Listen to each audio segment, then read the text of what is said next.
وزیر برائے prosecution Punjab Rana Bilal Ahmed, secretary public prosecution Punjab Musarrat Jabeen اور پراسیکیوٹر جنرل پنجاب عرفان صادق کے وژن جسٹس فار آل کے تحت district public prosecutor office Sargodha میں ڈیجیٹل فرانزک ایویڈنس کے موضوع پر خصوصی سیمینار منعقد ہوا۔ سیمینار میں ڈسٹرکٹ پبلک پراسیکیوٹر ملک عامر شہزاد اور ڈسٹرکٹ پولیس آفیسر توقیر محمد نعیم نے خطاب کرتے ہوئے کہا کہ جدید دور میں ڈیجیٹل شواہد جرائم کی تفتیش اور مؤثر پراسیکیوشن میں کلیدی حیثیت رکھتے ہیں، لہٰذا ان کے درست حصول، تحفظ اور عدالتوں میں پیش کرنے کے طریقہ کار سے مکمل آگاہی وقت کی اہم ضرورت ہے۔ سیمینار سے قبل ڈسٹرکٹ پبلک پراسیکیوٹر ملک عامر شہزاد اور ڈسٹرکٹ پولیس آفیسر توقیر محمد نعیم کے درمیان ملاقات ہوئی، جس میں باہمی تعاون اور فوجداری انصاف کے نظام کو مزید مؤثر بنانے سے متعلق امور پر تبادلہ خیال کیا گیا۔ بعد ازاں شرکاء کے سوالات کے جوابات دیے گئے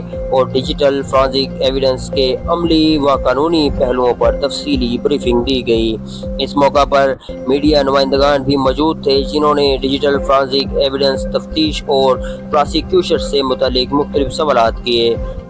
جن کے مقررین نے تسلی بخش اور تفصیلی جوابات دیے۔ تقریب کے اختتام پر district public prosecutor, district police officer, prosecutors اور پراسیکیوشن ڈپارٹمنٹ کے افسران و اہلکار نے گروپ فوٹو بنوایا۔ مقررین نے اس عزم کا اظہار کیا کہ اس نوعیت کے تربیتی سرگرمیاں جدید تقاضوں سے ہم آہنگ، مؤثر پراسیکیوشن اور ادارہ جاتی تعاون اور انصاف کی بروقت فراہمی میں اہم کردار ادا کریں گی۔